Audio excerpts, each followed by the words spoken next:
Hey! What is up, ladies and gentlemen? Well,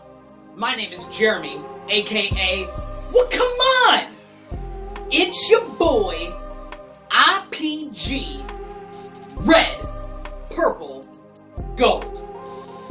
Now, before we get to this really awesome episode today, I just wanted to be able to take this time and let you guys know to subscribe to the channel if you haven't had a chance to be able to do so already, because I would love to be able to have you as part of the family. Also, just take a couple seconds, like the video, give it that thumbs up, because it definitely does help. In addition to that, right down below us, right down there in that comment section, feel free to leave any comments that you might like, because it's definitely the best way to be able to get that dialogue started back and forth.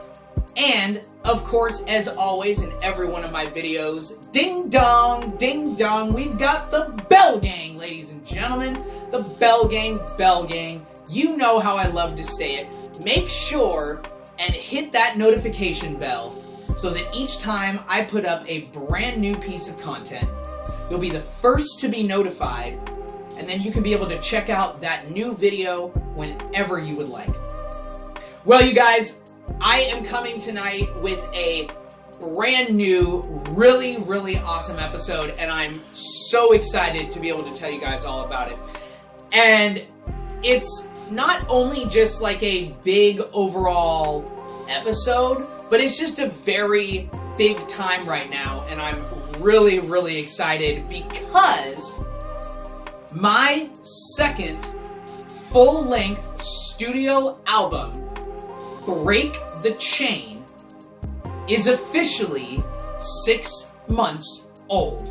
So now you guys know, because obviously I do a lot of different things on this channel, you know, from doing my bigger episodes like this where I'm giving some specific topic that we're talking about, but you know, we also do For the Love of the Music, we do the reviews, the previews, general news, you know, we also do the, you know, Above the Hype series, where, you know, we're hyping up either new projects coming out or new singles, things like that that are going on within what I'm doing from a musical artist standpoint. But over the past several months, you know, we've been doing a ton of different reviews, a lot of, you know, episodes where we're talking about like merchandise and all these different things, but something that I felt that, not in the sense that I've moved away from by any means, I just have had content where we're just going into so many other things that I wanted to take this time to be able to come back, full circle, back to RPG, Red, Purple, Gold, the artist. And you guys know that I have put out 2 full-length studio albums. My first album being Rooftops and Skylines, and then my second full-length studio album, which was released on the 1st of February 2019, was Break the Chain. Now, you guys can be able to go out there, both of those albums, right after you get done watching this video. I 100% recommend that you go take a look for both of those albums. You can be able to find them here on YouTube. You can be able to find them at a lot of different places. You know how I like to say it, you guys. All the big ones, all the small ones. So you've got things like Apple Music, you've got iTunes, Google Play. Definitely go out there and make yourself an RPG Red, Purple, Gold Spotify playlist. Definitely get those numbers up, shooting across the sky there on Spotify. But also, definitely go out and make yourself an RPG Red, Purple, Gold Pandora playlist as well. Or you can be able to find the album on different things like Deezer, you know, a lot of different places where you can be able to go and find both albums, both Rooftops and Skylines, and Break the Chain. But I wanted to be able to make this video today because it's just so interesting when you think about it, and I'm so excited to think about the fact that we had February, March, April, May, June, and July, and now we are officially sitting at my second full studio album, Break the Chain, being now 6 months old. And it's just kind of one of those things to where when you put out as an artist, now this was something that I had learned, and just when I was first putting out my very first album, Rooftops and Skylines, I was working with this really good friend of mine, and he was kind of helping me with, you know, oh, here's some of the things when you're putting out the album you want to try and focus on. Here's some different things after the albums come out that you wanted to be able to focus on. And one of the things that I remember asking him, I said, well, when you put out an album, how long do you want to be focusing on just solely having promotion for that specific album? And he told me, you know, anywhere in between maybe 9 to 12 months. Once you hit past that point, then you know you really have kind of come to the, you know, maybe not the end life cycle of the album itself, but just that initial, like at about that time, if you haven't already started whatever your next project is going to be at that point, I would definitely probably start it once you hit that 9 months to about a year after the last project has been made. Because then you've kind of gone through that cycle where it's been released, you had the big push for, you know, different media or just marketing of the album, you know, for that first couple months. You know, once you hit that 6 month mark, it's really just a good way to be able to showcase, bring people back to the album again. And then also, once you get close to that 9 months to 12 months, then that's at the time where you might want to start thinking about getting back into the studio to be able to make that next project, which will be for me. I will definitely be getting back into the studio within probably the next 3 to 6 months and starting my third full-length studio album as well. So I am super excited about that. But today's episode is really just to be able to showcase and just kind of do an initial 6 month full circle back around to my second full-length in-studio album, Break the Chain. Now, you guys, when I was working on my first album, Rooftops and Skylines, you know, a lot of, and I've talked about this, you know, in previous episodes, but a lot of that album was solely about the experience of really what it takes on just the musical side to be able to create, put together, and bring to life a full in-studio album. And so much of the things that I learned, you know, all of the different, you know, ups and downs and all of the experiences that I had from making that first album, Rooftops and Skylines, was so much about the experience of just getting it made and what it takes and all of the different steps and all of the different milestones and things that you have to put into just making an album. And that was such an incredible experience, but as in everything that you'll do in life, especially for something like this where you know you're going to be doing another one, or like if you're playing sports or, you know, working on a test of some type, you know, where throughout the year you'll be learning a foundational piece of knowledge, you'll do a test on that, and then everything you learn after that is kind of one more little step that they just put up on that initial foundation that you've learned. And with something like music, it's exactly the same, where I put out Rooftops and Skylines and I absolutely loved it. And I still love listening to that album, even still to this day. But you can always listen to your own stuff with a critical ear to think, okay, yeah, I put out this album, and when I was doing it, I was very, very proud about the content, about the songs, about how the whole album came together. But when I get ready to go back in the studio for number 2, what can I do to make improvements? What can I do to make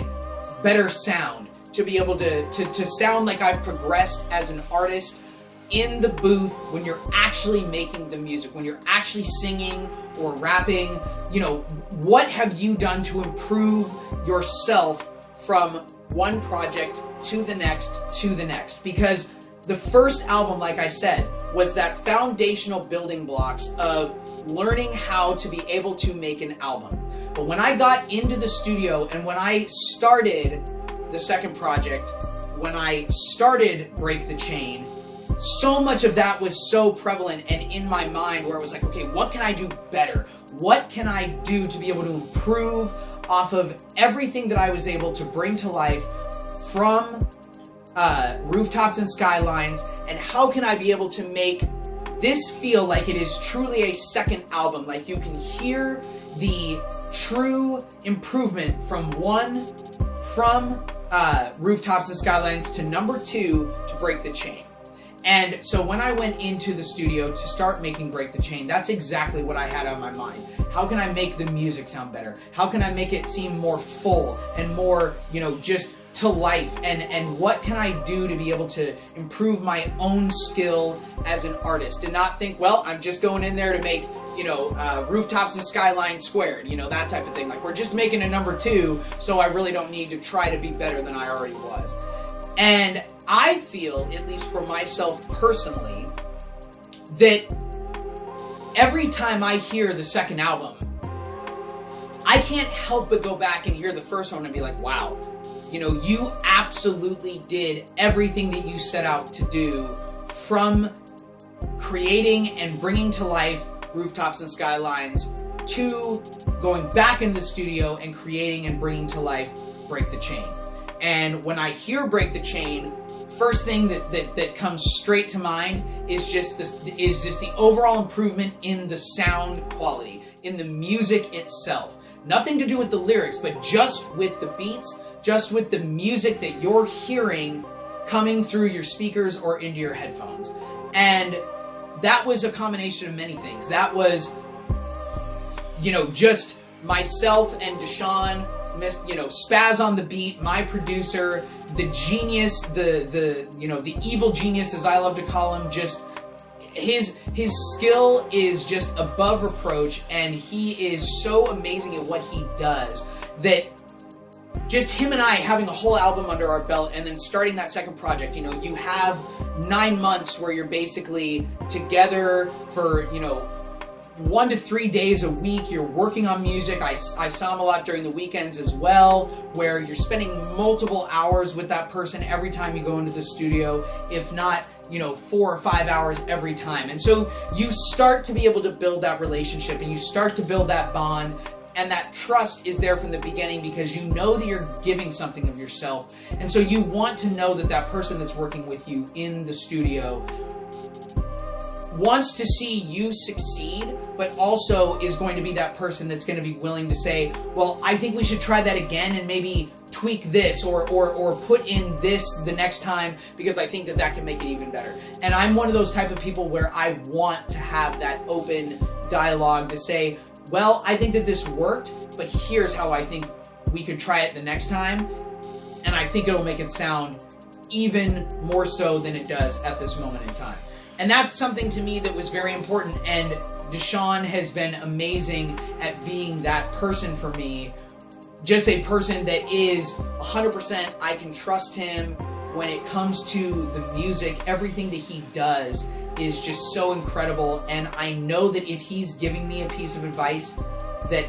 I want to be able to listen to that and to really take it in, because he knows what he's talking about. He has a lot of experience, and he makes me a better artist, and that's amazing. But one of the things, but like I said, one of the main biggest differences from the first album to the second album was just us being together for an entire album, having that time, growing that relationship, you know, growing and building that trust. And you can feel it and you can hear it and see it in the second album. The other side of that is that I was more involved this time in helping make the beats from what I hear up in my ears, but what I have the overall vision for in my head as well. And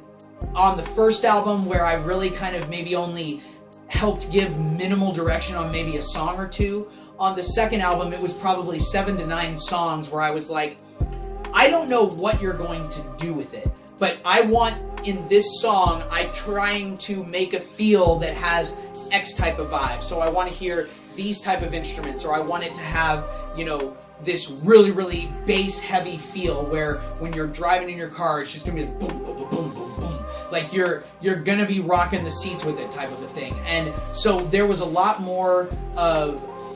input and a lot more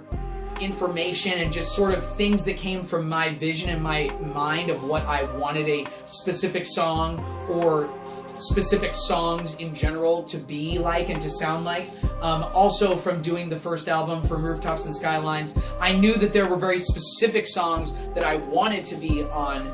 Break the Chain that either I didn't get a chance to get to on the first song or on the first album, or that they were ones where, okay, I didn't know if at the time I was ready to go into those type of songs, but now I am, and I really want to see them here on the next album. So that was one of the biggest things that changed from the first album to the second album. The second is just me as an artist. And so think about it in this way. The very first time that you get up and sing in front of a crowd, it might be solely just to get the experience under your belt. Like, you might know that either A, maybe I might mess up on the song, or B, I might be a little bit more, not like stiff and wooden, but just I'm not gonna have that ease. Like, I have command of the whole stage, and that everything I'm doing is just, oh, you know, I'm going over here and I'm going over there, and it's like I've done this my whole life.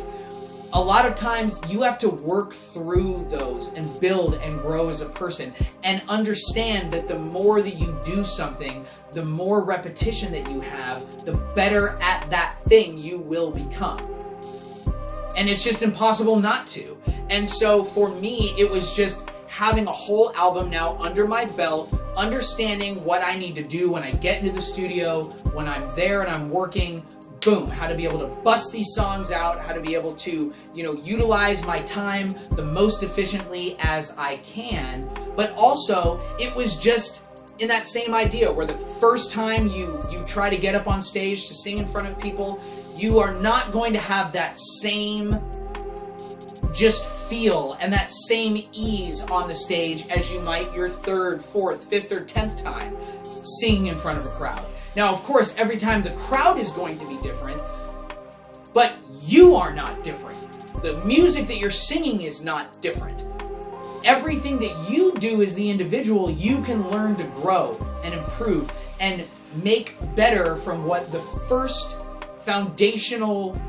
aspect that you do, and everything after that is building one more, you know, level of just ease and understanding, and you become better at it. That was exactly what happened from 1 to 2, and I hope exactly the same thing will happen from, you know, now that the second album is done to whenever I start the third album. And that was a big piece of it as well. I think another piece with this album that made it seem so much more improved to me was the fact that I had such a better idea of the overall scope of the album, what I wanted to do, what type of songs I wanted to be at the beginning, what type of songs I wanted to be at the end, where I wanted to be able to meet those in the middle. I had a much clearer vision for this album than I did for the first one, and the first one was just like, ooh, I love that beat, and here's the song I'm going to put to it. This album was much more specific, where I wanted to have, you know, those 4 or 5 songs that were very specific, you know, like doing the song for my mother, like doing the song for my biological mom, and also doing the song for my dad. Like, I knew starting that project that those were very specific songs that I wanted to be able to complete. I also knew that I really wanted to have another very big bass heavy, you know, hard hitting, just really in your face rap song. And then I also wanted to do another type of song, you know, like I had for, you know, some of the ones that I did on the first album where I'm like, ooh, I love what I did with that sound, I love what I did with that style of song, I want to make the next one even more so. Like, I want to take what I already did and then just run with it and see where I can go.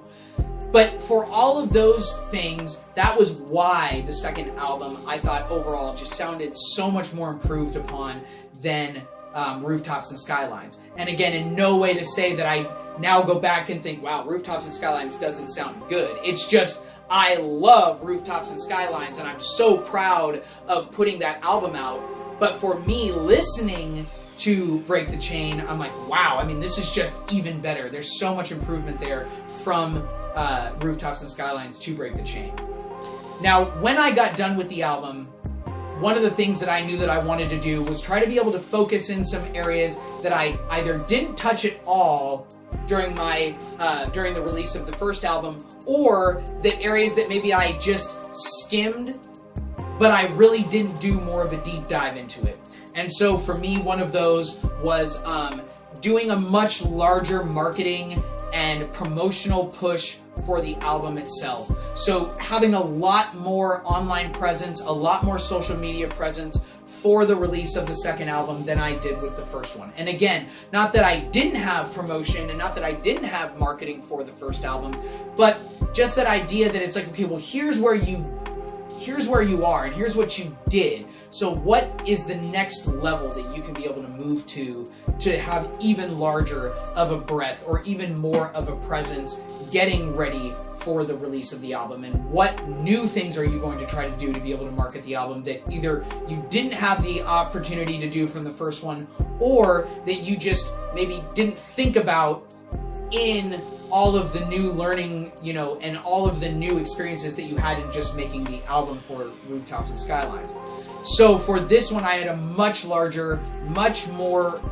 wide scope, much larger breadth when it came to the overall marketing and promotion for Break the Chain. The next thing that I did that I did not have the opportunity to do at all on Rooftops and Skylines was actually being able to promote individual tracks to different playlists, where the majority of the ones that I were working on were Spotify, but that was something that I didn't have the opportunity to get into from the first album. And so because of doing that for the second album, there was one of the songs, So Soft, from Break the Chain, that had reached over 10,000 streams of that one individual song. And then, you know, probably, you know, 1,000 or 2,000 other streams of just the other songs that I had wanted to really be able to highlight and showcase that were some of my favorite singles from Break the Chain.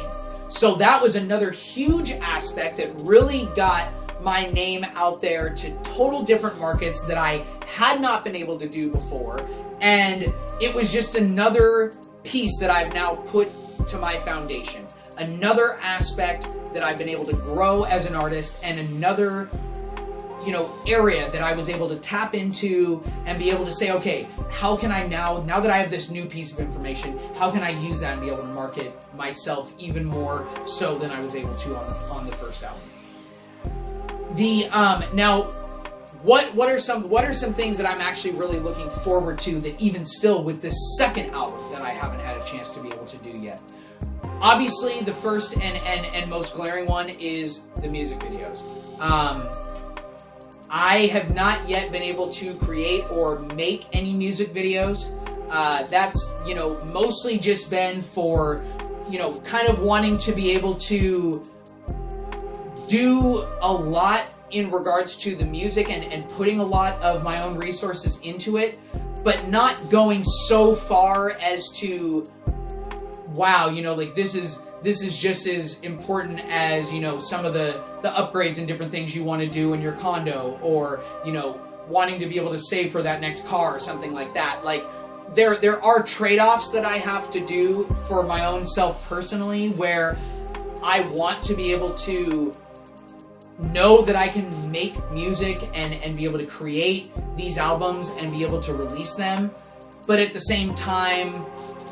not feeling like I need to take out a loan to do any of those things, and I mean, not that I would need to in that specific way, but just that idea of it. Like, not that I'm going into debt by any means of like that idea, but I just don't want it to be this thing that's so like just it's taken over every aspect of my life that I do nothing but work to be able to make music. You know, that's never what I wanted to start this, you know, moving down this path to do, was to say, well, I work in healthcare, but after 6 months or a year, I'm going to quit my career and then move into music full time and try to make a new career of doing music. For me,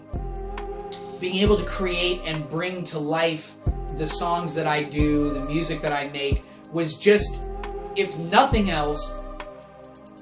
a massive goal and a milestone in my life that I've wanted to do for many, many years, but just never, you know, had the opportunity to bring it all together. But when I did, I knew that it was just about wanting to be able to make the music and see where I could go with it. But never in this way where I thought that I was going to stop doing what I am doing to practice and pursue music as a full-time career. Because that is not what I want to do, just in that general way of, I love the fact that I get to mold both into my life, but that I also do it intelligently and systematically to where I'm not, you know, overextending myself to do the music, and or that I'm not turning it into such a job that it takes away the passion and it takes away the love for the music, as opposed to, well, I just have to make this next video tonight, or I have to do this next thing right now, and I have to stay up for the next 4 hours just getting it done, to then go to sleep, get up, and go to work tomorrow, to come home and then have to work on something music related all over again. That's not what I wanted it to do either, because I understand the idea of burnout. I understand the idea of too much work, too much of the feeling of it being work can take away the passion of it being the music. And that's something to me that's very important, because like, for just as on a personal note, like, I never work from home in a general way, because I don't like to do that, because I want to have that pure separation to say, when I'm at work, I am at work, and I'm here to work, and I'm in a work place, and that's where you go to do work. When I come home, I don't want to think of my home as just another office, you know, type of thing. So that's one of those things, the same idea with music, that I want music to be about the love and the passion of wanting to make music, and understanding that there is work that comes involved with that, but that it's not a second job, where you don't look at it as making music, you look at it as a job. So for me, obviously coming back to the original point, that the music videos are still the biggest glaring aspect that I have not yet really dived headlong into, simply for the fact that, yes, while they're less expensive than making a whole album, they're not so much less expensive that I can just be able to make an album and then make 4 videos to go along with every album and then make the next album. Like, I could do that, but then, again, we would kind of go back into that idea of like, well, is that really the smartest thing to do? Do you really want to, you know, be able to put that much resources into doing this, or do you want to be able to spread it out and make these things more strategic? And I think that that, for me, is where I really am focusing next, on really wanting to be able to get these videos done, but yet at the same time wanting to be strategic about it, to say, I also feel like I have a story to tell with the videos as well. And in the same idea of like the Marvel universe, like, I feel like I have a starting point where I really want to have, you know, a specific song or a specific idea for the video come to life before I do the next song after that, or something from album number 2. Because if I start with a video of album number 2, but that doesn't make sense in where my vision goes, I'd be more willing to take the time to make sure that I have the vision the way that I want it. Because I think when you know you are trying to create something off of what you have up here, as opposed to just spitballing it, you're probably going to come out with a much more cohesive and much more realistically flowing idea than just saying, let's take some items that could be in a video, throw them to a board, and see what sticks type of thing. So that to me is really the biggest and next piece that I really want to be able to work on and focus on moving forward, you know, coming into starting to make the third album, you know, or, you know, really just taking this time now that we're past this first initial 6 months to now really start wanting to be able to showcase and highlight, you know, taking steps towards making, you know, those music videos a reality as well. But these are just some of the things that I wanted to be able to talk about today in regards to my second full studio album, Break the Chain, now hitting 6 months old. It is amazing to me that I'm already here at this point, that I have now put out 2 albums, and the second album is now halfway to being a year old, and I've already released an album that was basically, you know, a year before that. So it just makes me feel so proud and happy to know that I've really made this dream and this goal a reality, and not only just once but now twice, and now we're 6 months in to the life of Break the Chain, the second album. And again, you guys can be able to go and find both of those albums, and as soon as we get done here with this video today, go and find those albums. You can find those live in the wild right now here on YouTube, Spotify, Pandora, iTunes, Apple Music, Google Play, Deezer, all the big ones, all the small ones. You guys go out and check out both albums. Oh, you are absolutely going to love it. I am so excited that the second album is 6 months old, but definitely go and check out Rooftops and Skylines, and then have a gander and a listen at Break the Chain. And you let me know in those comments below what level of improvement, if any, that you think that there was from Rooftops and Skylines to Break the Chain. Well, you guys, like I said, such an exciting episode today, and I know right where you are, you've got it locked here on the channel with your boy, IPG, Red, Purple, Gold. So until I come with the next episode, peace.